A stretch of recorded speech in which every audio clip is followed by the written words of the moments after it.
On est en train d'observer ce qui se passe depuis la semaine dernière, après la conférence de presse qu'a donné Samuel Eto'o-Fils et le belge, le mercenaire qu'on appelle Marc Brice. Je dis ça, je répète encore, ce monsieur n'est pas venu pour être sélectionné de l'équipe nationale. Il est venu dans un projet, un large projet de déstabilisation de l'Africa Foot. Il est venu dans un projet où le but c'est de pousser Samuel Eto'o-Fils à la démission. Mais Samuel Eto'o-Fils doit nous écouter. Il doit nous écouter. Il ne doit pas démissionner. Il doit continuer dans son travail. Il doit contester ce que ces gérontocrates font. Il ne suffit pas de vous appeler professeur et que ça veut dire que vous êtes intelligent. Professeur parce que vous avez tout fait pour avoir des diplômes. Ça ne fait pas de vous des gens intelligents. Parce qu'on voit ce que ces hommes en cravate ont déjà fait dans ce pays. Ces soi-disant intellectuels ont détruit le pays. C'est toujours ces soi-disant intellectuels qui triquent les élections dans ce pays. C'est toujours ces soi-disant intellectuels qui détournent la fortune publique. C'est toujours ces soi-disant intellectuels qui mettent à mal le fonctionnement de l'État. C'est toujours ces soi-disant intellectuels qui piétinent les règles, qui piétinent les lois dans ce pays. C'est toujours ces soi-disant intellectuels qui demandent aux gens d'accepter tout ce qu'ils disent parce qu'ils sont des intellectuels, parce qu'ils sont des universitaires. Non, non. Celui qui avait créé l'université n'avait pas un doctorat. Oui. Je répète, celui qui avait créé l'université n'avait pas un doctorat. Celui qui a inventé la voiture n'avait pas un doctorat. Celui qui a inventé l'ordinateur n'avait pas un doctorat. Celui qui a inventé le stylo à billes n'avait pas un doctorat.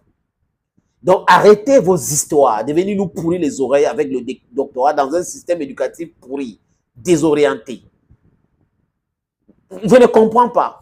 Des gens qui passent le temps à longueur de journée à bavarder, qui ne créent pas de la valeur pour faire avancer la société. Voilà le travail des intellectuels. Mais vous êtes des intellectuels de carton et on vous a nommé par décret et vous pensez que le décret vous donne le droit de malmener tout le monde, de piétiner tout le monde. Et qu'est-ce qu'ils font? Ça, c'est la deuxième vidéo que je fais pour vous parler de cette histoire.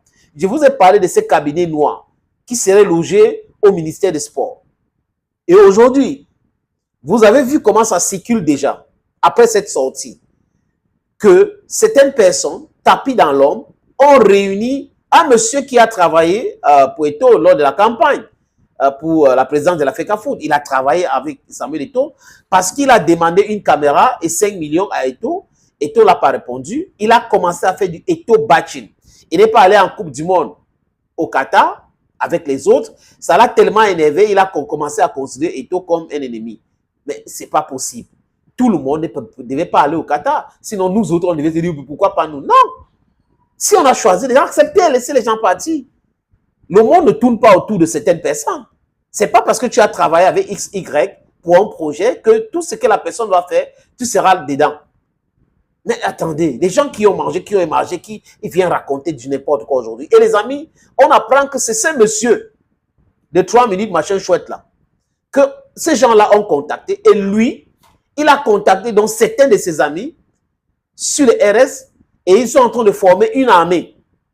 Et donc, il veut créer une armée donc pour continuer à faire du Eto'o bashing. Salir Eto'o, salir l'Africa Foot, créer des fausses informations, des faux buzz autour de Samuel Eto'o-Fils. C'est ce qu'ils ont reçu l'instruction pour faire.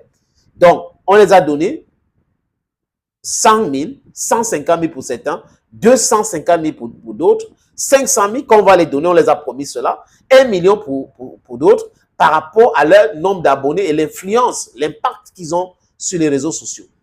Voilà pour vous, les amis, ce que les gens sont en train de concocter au Cameroun contre Samuel Eto'o-Fils. Vous voyez des jeunes Camerounais qui ne se soucient pas de leur avenir, qui voient un autre jeune qui est combattu par les gérontocrates, mais qui se mettent là, ensemble, pour combattre ces jeunes. Après, ils vont venir dire, il n'y a pas le travail, il n'y a pas ceci. Ils font partie du problème. Ils font partie du problème. La jeune génération souffre aujourd'hui à cause de ces gens-là.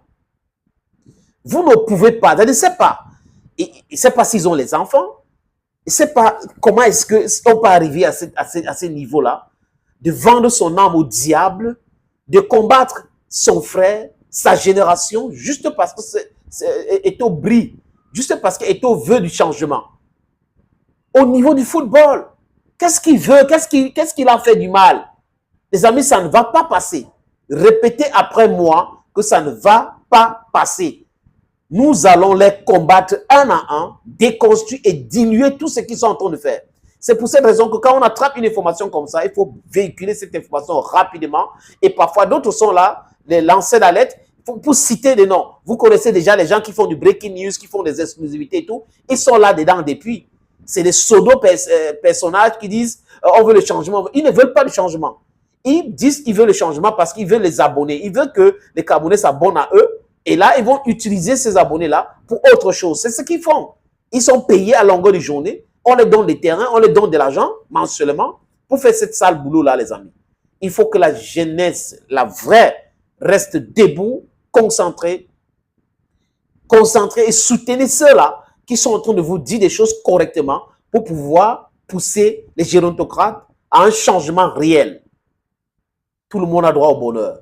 Mais si vous tuez le bonheur des autres pour arriver à votre fin, pour avoir un bonheur, ça peut que être éphémère. Thank you, friends. Thank you again, and bye-bye.